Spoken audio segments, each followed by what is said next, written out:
In the intro, it said I work for AusIndustry. For those that haven't come across AusIndustry before, you know, the bureaucratic way to say that what I do and who I work for is the Federal Government Department of Industry.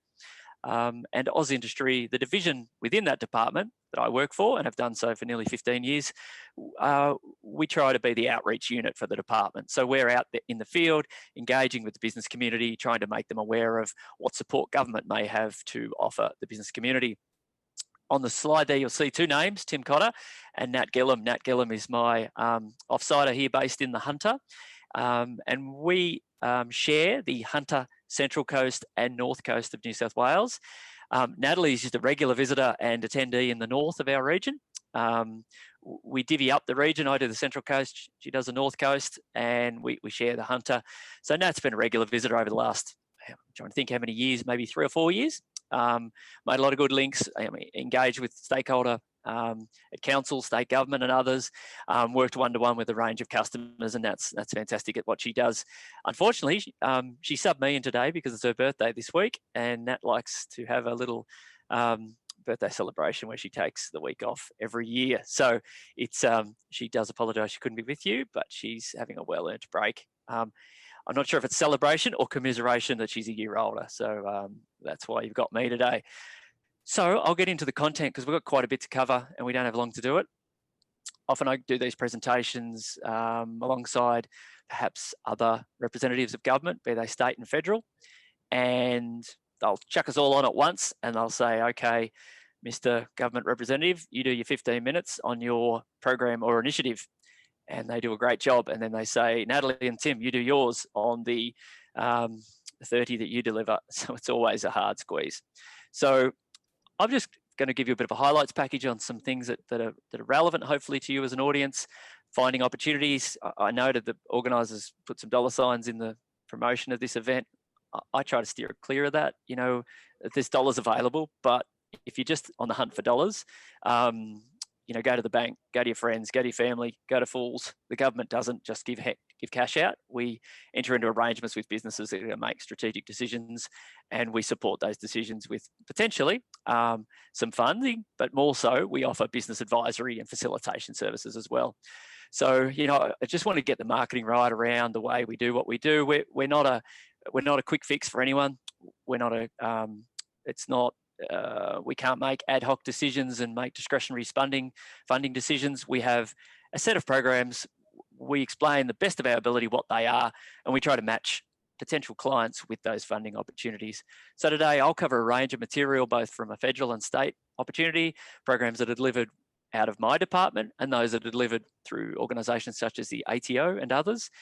And what I'll hope that you would do is, at the conclusion of this session, you don't just fill out an application form and then get the money. You engage with us here at AusIndustry. And it's not so much going to our hotline and our website, although they are live available options.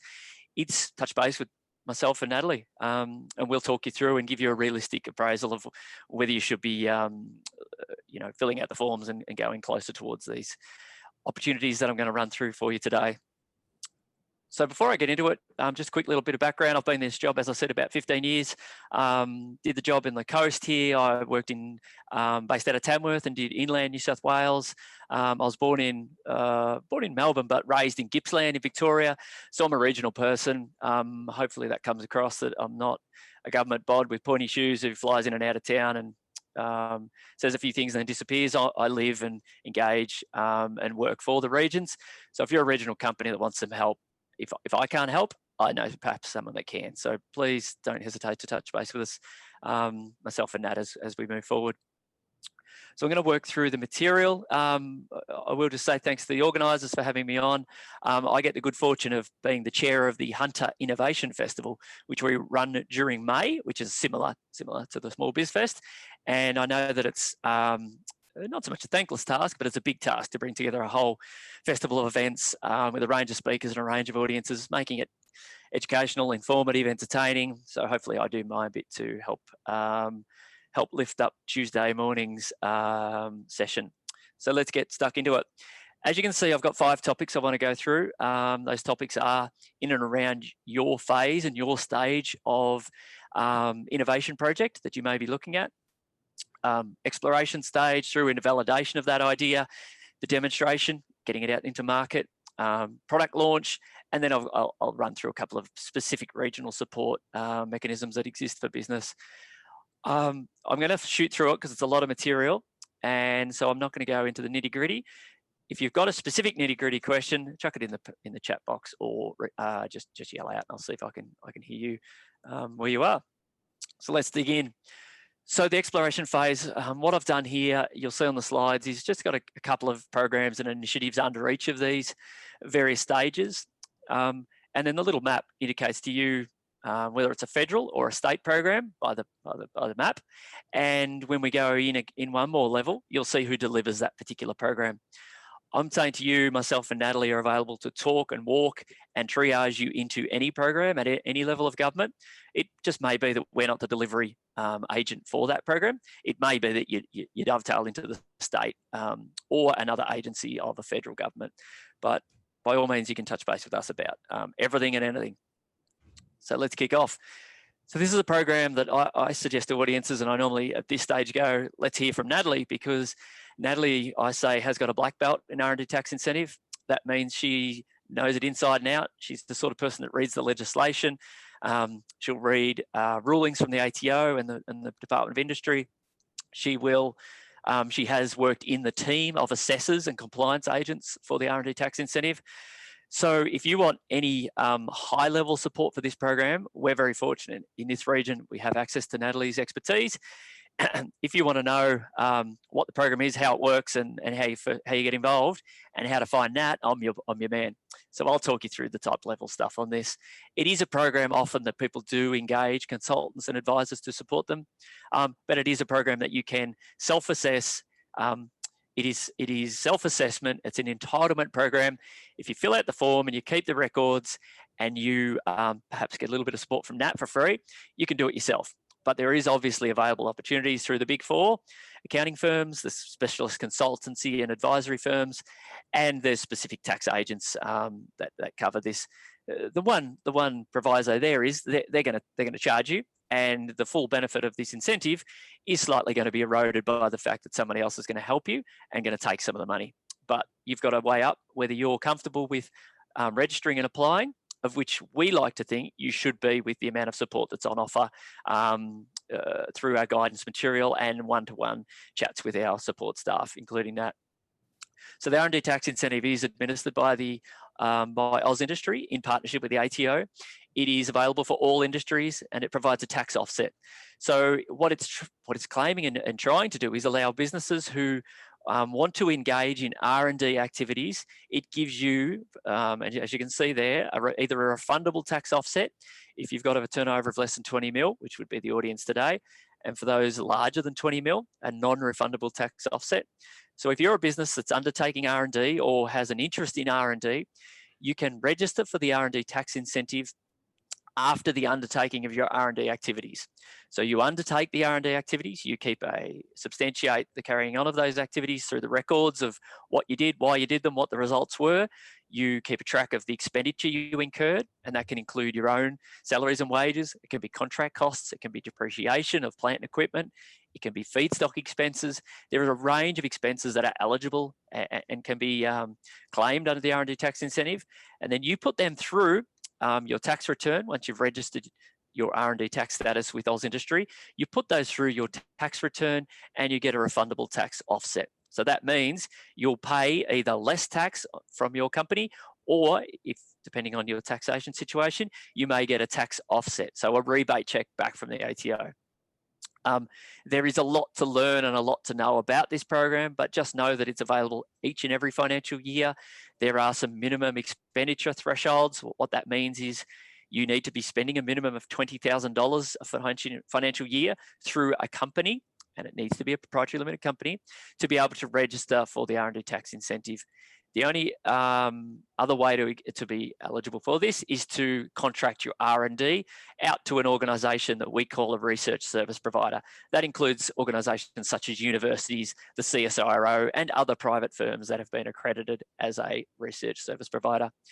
A big program with big assistance. We've got, 15,000 companies each year around Australia registering and claiming the benefit. If you have an interest in R&D or already undertake R&D, touch base with us and we will talk you through the full requirements of this program. It is meant to be self-assessed entitlement program. It becomes, for some people, a very difficult record-keeping, compliance and knowledge-gaining exercise. We're here to help and support you to get through those phases so that you can be incentivized to undertake R&D activities. Happy for any questions, as I said, on the way through, but it's one that's a big support program and has some structures in place to support industry of any size. So I will move to the next slide, which is Innovation Connections. Now, this is one of the programs which, again, administered by AusIndustry, forms part of what's known as the Entrepreneurs Program. The Entrepreneurs Program is a stream of initiatives available from the federal government to support business and industry to do a range of things. And one of those things is we want to see more businesses collaborate with the research sector. There is a ton of evidence to suggest that those businesses that collaborate and engage with the research sector, and here I'm talking again about universities, private sector, research providers, can be the CSIRO, the National Measurement Institute. There's a range of big facilities with expertise, facilities and the know-how to help you with your research project. And what we're saying is if businesses that do that, generally, they export more, they have higher paying jobs, they have niche innovative products, staff have greater job satisfaction, and you're bringing bright ideas into your business by collaborating on research projects. It drives you in the development of innovative products, processes, and services. And again, companies that have those innovations are more likely to be successful. This program has a set of eligibility requirements, of which I'll quickly run through. You need to be a small and medium business with a turnover of between 1.5 and 100 million. So there will be, knowing this is a small business festival, there will be those that are ineligible for this. So I'm not going to go into great depths on this one today, but if you are 1.5 million or above, and that is your turnover, revenue, or operating expenses, then this program is again an entitlement program, non-competitive. You fill out the form and you get the assistance, and the assistance comes in 3 forms. You can have a researcher placement, which is putting a researcher from one of these research organisations into your business, and that is up to a maximum of $50,000. What that's basically saying is we'll pay half their wage. So you pay them 50 and we'll pay them 50. So you get a boffin to work at your place. The second part is the business researcher placement. Again, up to $50,000, and these are the maximum grants, where a researcher from your business can go and work at a publicly funded research organisation and work on a research project to your benefit. Again, we're paying for half of that person's wage for, whether it's 12 months or 2 years. The graduate placement, and this is a fantastic initiative, enables a graduate or a postgrad with a relevant degree to come and work at your business on a specific Innovation Connections project up to a maximum of $30,000. So that may just cover half the wage of a grad for a 12-month period, depending on how much you'd like to pay them. Importantly, this program comes with a facilitator that we have based here on the coast of New South Wales. That facilitator will help you to work up your research project and to help find the expertise and the facilities and the researcher or the graduate that is suitable to come and work at your business for a commercial project that has benefit for you and your business. You not only need to meet the turnover requirements, but the Entrepreneurs Program has this concept around industry growth sectors. And so you need to be within one of these industry growth sectors, and you can see them in front of you there. These are areas of strategic advantage for Australian industry, and they've been selected for that particular reason. So you need to be a business either within one of these identified growth sectors, and it's quite broad as to what makes up these broad areas, or you need to be a business that provides enabling services or makes the majority of your turnover and revenue, or you would like to make the majority of your turnover and revenue servicing one of these sectors. So you can either be eligible because you are within one, or you service one of these sectors. So Innovation Connections, low doc, really easy and quick support for innovative businesses to engage with the research sector. Our facilitator that works on the coast is the #1 facilitator in Australia. He gets the most grants out the door, the University of Newcastle, which is a little south of our audience today, but they're the #1 institute outside of the CSIRO in terms of engagements through this program. So we're hitting some runs, getting some runs on the board for this program, and we'd welcome you, if you have an interest and eligibility, to engage with us on this program. As I said, not for everyone, that one. So I don't want to go into great depth on it, but that's enough, I think, for a teaser. So got to press on the right part of the screen to get us into tech vouchers. So the New South Wales government, you can see their logo there. They are the agent and delivery arm of this particular initiative across the various states. You know, I generally look north and south, Queensland and Victoria. They have similar arrangements, call it different things, but you'll see most state governments have their own particular incentive to try and engage business to form, again, partnerships with research institutes. This is in the form of a maximum $15,000 voucher, in effect, a tech voucher, which is up to 50% of approved costs on a project for you as a business to work with a research organisation. Similar to Innovation Connections, it's to overcome a specific challenge or to test a particular new technology. They give an example there. The program enables you to access some expertise in a particular field or research, embark on an innovative joint research project. It also enables access to high-tech instruments and facilities that would otherwise be difficult to access. Tech vouchers can be utilised with any New South Wales university. So looking to your part of the world, Southern Cross, you know, inland to UNE, south to the University of Newcastle, but any university that you would like to engage with. This, again, is a low doc, quick and easy application process. And as it says here, 50% of costs can be covered. And you'll see the pattern here. Government doesn't give, I sort of did a preamble, we don't give dollars. We give co-funded investments into business. So this one is you're having to put up half, and the government will give half to the research organisation on your behalf to cover the costs of engaging on a research project. A quick and an easy one. Look, they're giving out very many of these each year. Each university, in effect, has a quota of vouchers, and there'll be times of the year where they're giving out lots and times of the year where a little bit tighter. So just simply, I would suggest, happy for you to contact myself or Natalie to talk about this program, and then we can link you straight into the team, whether it's at the uni or at the state government, to see what the status of this one is at any given time. But a quick and an easy one, and hopefully maybe of assistance to those on the call today. So we're at 10:05. We've only got through one slide, but that's not too bad because we've still got a bit of time up our sleeve. So we move into validate. So as I said, you've explored the concept idea, you've done some R&D, you've done a bit of the R&D in collaboration with a research institute, either at a large amount of funding through the IC program, or you've looked at a tech voucher. So now what you're looking to do is, how do you validate that idea? How do you test the R&D that you've engaged in? How do you now start to either get some independent verification, perhaps enter into some entrepreneurship development activities, or how do you actually get it out into the market and actually test the viability of your particular product, process, or service? So the validation stage, again, takes us to 2 federal initiatives and a state government initiative. Hopefully the pace is okay there. I haven't seen any chat in the chat box yet. Hopefully I haven't been talking to myself for the last 20 minutes, but I'll keep playing ahead anyway. So this is a program, again, delivered by the agency that I work for, AusIndustry. It's known as the Incubator Support Initiative. It's, again, a stream of the Entrepreneurs Program. So don't get too caught up in the names and the streams of what program and who delivers. That's my job to worry about that. If you see an interest in these programs and you like the dollar amounts or you like the support that's on offer, touch base and we'll make it work. That you don't have to be too stressed about writing down what it is and what it is. You could just say to me, oh, gee, that voucher system looked good, and I'll figure it out. But let's go into the details of this one. This is not direct support to business in terms of direct money, direct to business. This is financial support to organisations who support business, and there's 2 streams of funding. This is a program that's open all the time, so you can apply at any time. I should say with those previous programs, they're ones that you can apply at any time. The R&D Tax Incentive has some deadlines around it. You know, you need to be registering each financial year. There's cut-offs 10 months after the end of the financial year, which are critically important.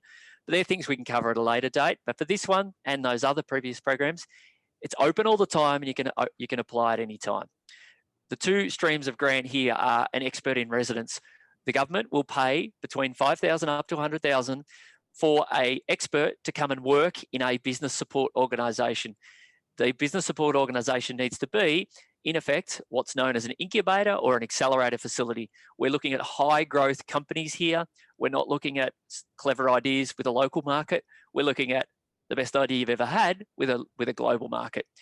If you're part of a incubator or accelerator cohort, I'm thinking towards the sorts of things like, I know that Startup On-Ramp has been run in your part of the world.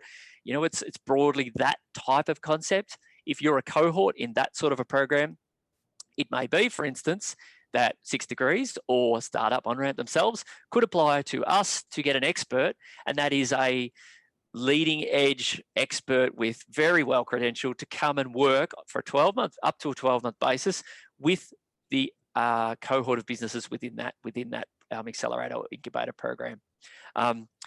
So this one's more for the service providers out there that are on the line, including 6 Degrees. This one's open and available at any time. The expert can be domestic or international. They can be an expert in a particular vertical, or they can be an expert in commercialization or collaboration, or a whole range of things.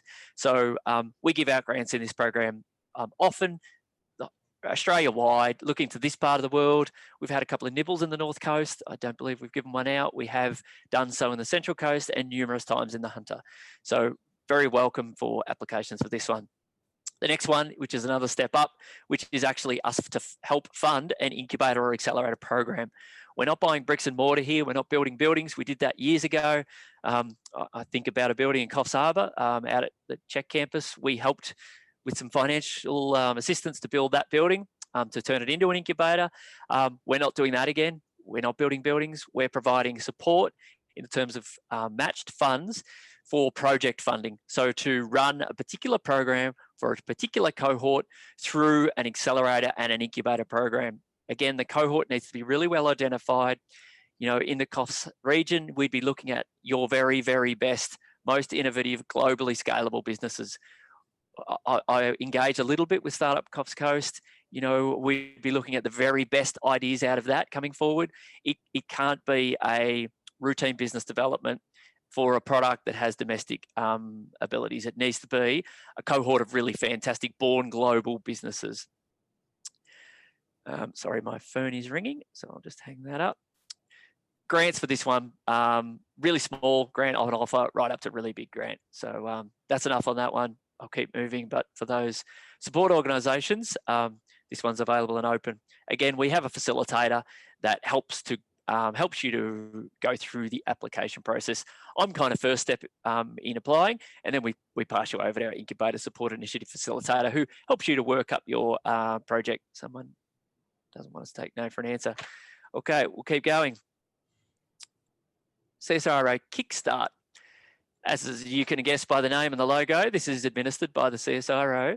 CSIRO, you know, the story behind this is they gained a whole bunch of money through taking a whole bunch of big businesses to court. And those big businesses were those that thought they could just use Bluetooth for, was either Bluetooth or, I'm almost certain it was Bluetooth.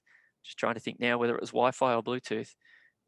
I reckon I can find that really quickly. CSIRO, I think it might have been Wi-Fi, you know. It was. So CSRO invented Wi-Fi in effect, and then a whole bunch of big businesses like Apple and Samsung and others integrated it within their technology and thought they could do that for free. So CSRO took them to court and got a massive payout and said a royalty payment and some penalties. And the federal government said, how about CSRO use that money for good, and you invested into trying to find the next Wi-Fi, or the next black box, or the next Hills hoist, or think of, you know, all the great inventions that have either come out of CSIRO or from in conjunction with CSIRO. So they took that war chest of funding and they designed a bunch of programs to support the next Wi-Fi invention. And so CSIRO Kick-Start is matched funding grants for businesses to work with CSIRO. Think a little bit, if you can remember, to Innovation Connections and Tech Vouchers. It's kind of like a version of that, but you don't have to have the turnover of 1.5 to 100 mil. This is aimed at the smaller end of the market. This is for perhaps companies with no turnover or revenue, but with the ability to offer the matched funding between 10,000 to 50,000, and you can take that money and CSIRO will double it, and you can use that to help to get CSRO to help you research into a new idea with commercial potential. They can help with the development and the testing using, and I can tell you they have got the most impressive facilities.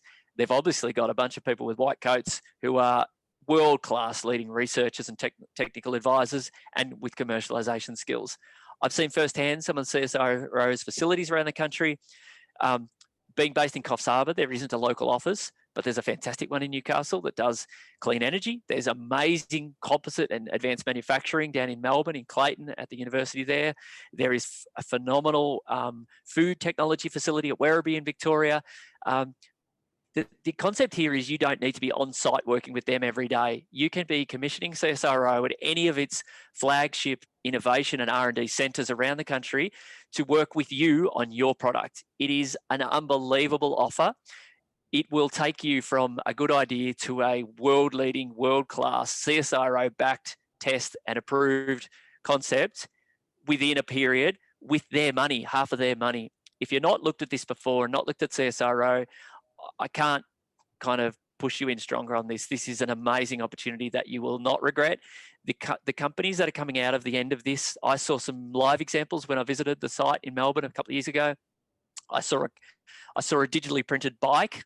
So if I want a new bike tomorrow, and I'm talking high end, $15,000 bike, and I want it made to my body, to my specifications, you've got a company now that can print that bike. Additive manufacturing. So let's not think about the one you buy at Aldi, but this is an additive manufacturing machine that reverse manufactures a full carbon bike to spec in an overnight turnaround. I saw an artificial heel, again, their additive manufacturing facility in Melbourne.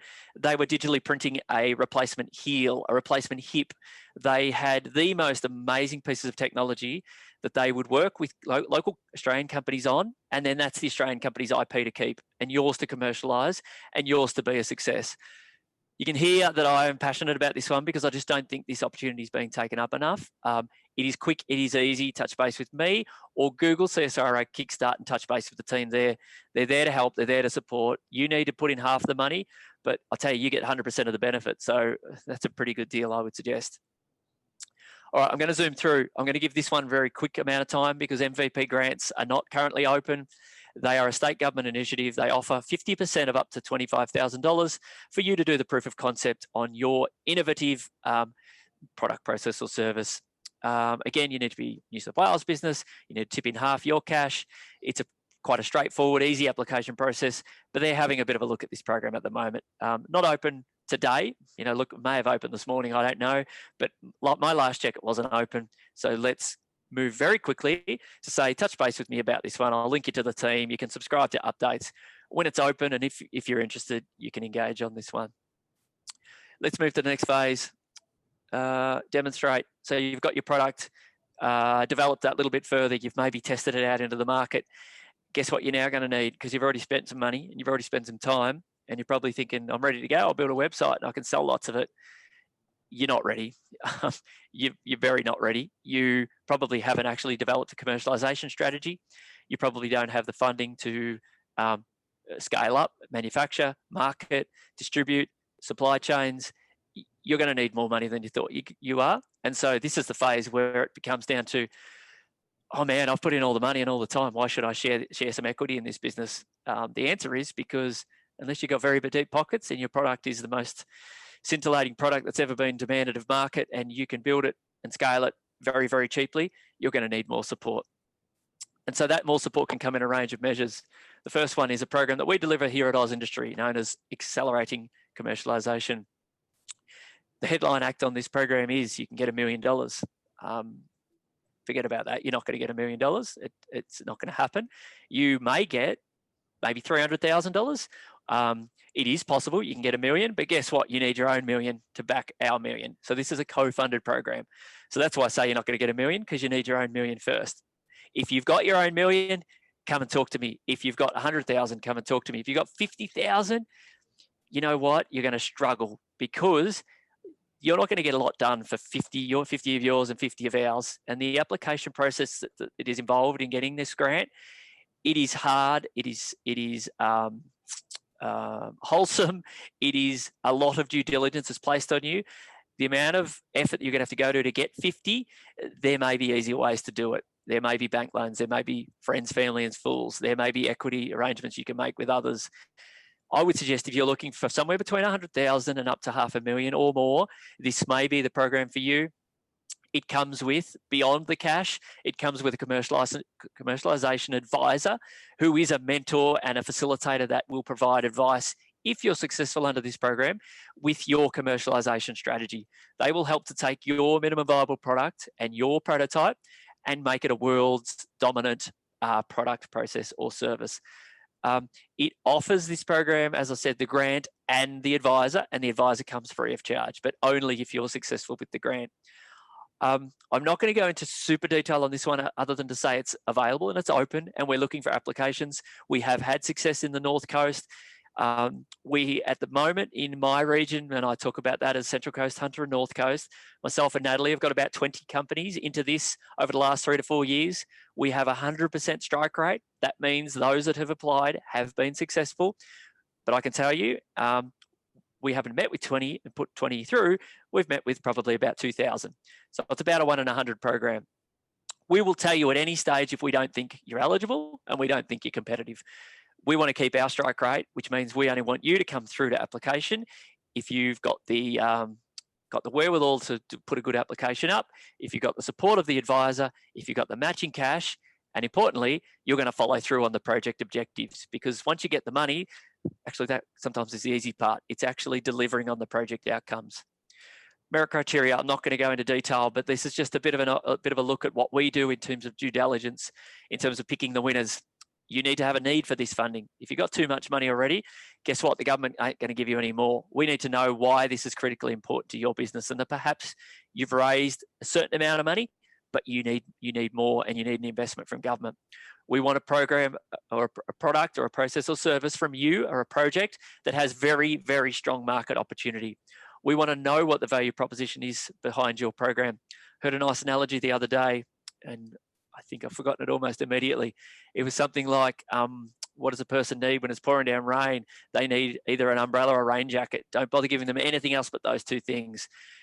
The value proposition behind an umbrella when it's pouring down rain is very high. So we need you to tell us what's your value prop. What's the product that you're bringing to market that people need and they want? Not they would nice to have. Not, the story is I'll have 1% of market share. The story is no, I have no competitors. The story is I can't get a patent or I don't need a patent. We want to know what it is about your product that sets it out from the crowd, and with a little support from government, through some funding and some advice, we can make this the next big thing. We want to know what your execution plan is, or with our support, we can help you to develop what is the execution plan to meet the market. We want to know that you and your team have the capability to see this product through and to make it the success it needs to be. And being taxpayer dollars, mine and yours, what are the benefits going to flow on? Are we just making a rich person richer, or are we seeing significant spillover benefits to the economy? It might be environmental benefits. There might be social benefits. There might be supply chain benefits. There might be a range of things, employment, regional employment. There might be a whole bunch of things that you could be putting up to us, and we're scoring you against these criteria. So you need to be strong in each one of those. And it's our job to help work you through those, help you to develop your application, and hopefully get nearer to the cash that's on offer. I've got here a couple of example projects. These are Hunter-based, so they're not going to be maybe super exciting. I'm not going to go into them today because we don't have time, but just an example. That's the man who got the grant. That's Howard Mining Services. That's the owner of the business. That little device there, you can see, is about 3 times his size. He has a remote control that he goes into the coal supply chain, the escalators that move the coal, and that little mini loader picks it up, throws it back into the supply chain. You stop a coal conveyor for a minute, it's a lot of money. So they can get that machine in and under that conveyor, remote control, safe, sturdy, 1.6 ton device, can carry 300 kilos in its front bucket. For that industry, time is money, and that device, he now manufactures that device in Cotter here in Newcastle and exports to the world. A fabulous story. Look, we've got another one here, Honag.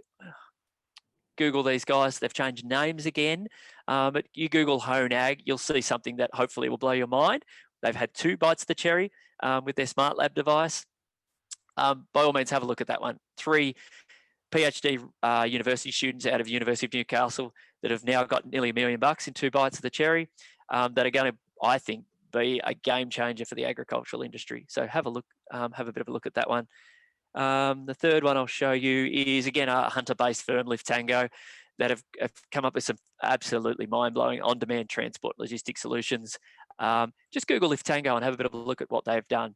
That is the level of innovation we're looking for with this program. It needs to be scalable, scalable and with world potential market. So that's 3 examples of firms that I won't go into detail on today, but just to give you a bit of a look at. Now, I will move onwards. This is a very difficult one to do in a quick amount of time, but I'm going to do my best. What I'll say is the ATO delivers this, and please Google tax incentive for early stage investors. If you don't want to Google that, Google the acronym ESIC. This is for companies that have that are classified as an innovative company, and there's rules around getting classification of being an innovative company. What happens if you are classified as an innovative company through the ATO is you can offer to the market the ability for them to invest in your company and get some tax incentives. And those tax incentives are a non-refundable carry-forward tax offset of 20%, up to $200,000 a year for sophisticated investors and $50,000 for non, and a modified capital gains tax treatment of 10 years. So if there's 2 companies side by side, and one has ESIC and is looking for investment, and one doesn't have ESIC and is looking for investment, I think I know which one you go for. As an investor, you are looking for those tax incentives and you're looking for the capital gains tax exemption. So look this one up. By all means, contact me if you want early support on this, and then it'll be up to you to convince the ATO, and then it's up to you to convince an investor to want to invest in your company. A fabulous one that's delivered by the ATO that's a little hidden from the market because you know, they don't have a team out there shouting this one from the roof, but I'm certainly one here to say, have a look at it. It may be relevant in terms of your innovation journey. The next one, again, is not cash in your pocket. It's an opportunity for you. The ATO made some changes to the way that Australian companies can raise funds, and we now known as the crowdsourced equity funding. As an unlisted public company with less than 25 million in assets and turnover, you can now raise up to $5 million in any 12-month period. Again, there's an investor cap of 10,000 per annum per company for retail investors. So that is non-sophisticated investors. If you don't know what a sophisticated investor is, you probably aren't one. It's people with big assets and big incomes. I will move onwards knowing that time's ticking on us. Now you've got your product ready to launch into the market, and these are some export opportunities. You know, it's a bit strange to think in COVID that export may not be the opportunity that once was in terms of physical goods, you traveling internationally, etc. But we're getting there. We'll be back there. You know, it's 2021, 2022, but there's nothing stopping a product being sent, commissioned, scaled into international markets, and these are 3 opportunities for you to do so. Export market development grants delivered by the Australian Trade and Investment Corporation, known as TradeStart, and also known in New South Wales as, known nationally as Austrade, and in New South Wales can be known as TradeStart. And you have a fantastic TradeStart advisor, Gabrielle Oriel, last time I checked, is still in the job, in your part of the world that can provide export assistance and advice. This program is their leading flagship assistance for exporters. It provides a reimbursement of up to 50% of eligible export promotion expenses for you to try and gain sales for your product, process or service in international markets. The sort of expenses historically were traveling to the market, which includes airfares, accommodation and meals, but it can include things like having a sales agent overseas on your behalf. It can include the development of a website specifically tailored to international markets. It can be the sales and providing of samples and products into international markets. What we're trying to do here is have more Australian companies access international markets through a range of mechanisms. And this support hopefully takes away a bit of the financial sting in being the fact that Australia is a long way from anywhere. So it costs a lot of money. So if you can get a reimbursement of those expenses after you've spent them at the end of the year, then maybe that just provides for those aspiring and current exporters an opportunity for you to do a little more, or to maybe dip your toe into the water with export sales. A program with a lot of rules, open at any time, but there's dates around it. It's an entitlement program. You can apply, you know, each year you get 7 claims. There's a whole bunch of rules. they've got a great website, EMDG, look it up, or contact myself, who I can make the links to those that can support you with this one. We're on the home straight. Landing pads, again, this is not a live opportunity because we can't get to these markets at present, or not easily, but it provides access to born global innovative companies, so the sort that potentially have accessed accelerating commercialization, perhaps have gone through CSIRO Kick-Start, may have been one of our cohort participants in the Incubator Support initiative. It provides you with a overseas opportunity in San Fran, Tel Aviv, Shanghai, Berlin, or Singapore, a 90-day residency in an innovative co-working space in these markets. We won't pay for you to get over there and to stay and to eat. Perhaps you can claim that through EMDG, but what it provides is basically a money can't buy seat at a desk in a world-class international innovation and startup ecosystem. You will be introduced to a network of investors, mentors, and strategic partners. You'll have access to a community to support you, and you'll get business advice through the managers and advisors that work in these landing pads. Again, lots to know about this one. They have a great website that you could type landing pads and you'll find out everything you need to know. If you want a first step, myself and Natalie can help you with that if you need be. This one is just more for interest. Our website at business.gov.au has a listing. If you were to type up the top venture capital, it'll provide a listing for you of all those firms that have been accredited by the federal government to have themselves earn tax incentives or have a tax incentive arrangement in place to incentivize them to invest in Australian innovative companies. So the listing is a list of companies who are on the hunt to try to make some deals to invest in an innovative company, perhaps like yours. So look at the list, do your homework. There's a million pitching practice sessions available online. 6 Degrees, I'm certain, assist with those types of activities. There will be business mentors and advisors that can help you with it. There may in actual fact be a session in this small business festival based around pitching and selling to angel investors and venture capitalists. This is a tough phase of your commercialization journey. You're going to have to give something to get something, but I can tell you, you not only get cash with these people, you get their advice, their support, and they're trying to get a return on your money, but importantly, they're trying to get a return on their money. So they're going to work you hard. So look this one up in terms of who's available, what are the different firms, what are they looking for, what sort of investments do they make, at what stage, in what sectors. This is one for you to worry about. We simply register and license the venture capital organizations. You go and try and close the deal. So it is 10:30. I'm just looking. Somebody missed a little bit of the prezzo, but my understanding is it is going to be recorded. Hi, Tim. Yes, it is being recorded. Yes. That's right, and will be available to everybody at a later date. Perfect. Excellent. When was this session meant to end? Was it 1:30 or 1:45? Right about now is good. Perfect. Yeah, wrapped up. Yep. Yeah, my last slide only has a list of other opportunities outside of AusIndustry. Yep. You know, you can contact me and Nat, but more so, as you can see on the screen here, there's a bunch of other support organisations and incentives that may be suitable for you at your stage. Obviously, locally, you won't be a stranger to the organisations and individuals that support you on the North Coast. And a bit of a plug for myself and Nat, we're easy to find. Go to business.gov.au, type our name in or type the support you're after and you'll come up with our details. Another option is something we've set up, which is ausindustry.setmore.com, ausindustry.setmore.com, where you can just book an appointment with us. Yeah, we're not doctors and we're not pretending we are, but you can book a half hour, an hour with us. We run a whole heap of these online sessions. You might be able to book into one of those. You know, if Nat's driving to the North Coast, you could book an appointment with her. If you want to just touch base with us via video, you can do that equally as much. So I didn't want to take the full session, but you can see I've got a lot of content to cover and it's tough trying to cover all of it in a short session. Hopefully today's given you a bit of an overview of that. If anyone wants any more on any of it, reach out, touch base. My job's to help you. It's not to sell you things. So please go for it.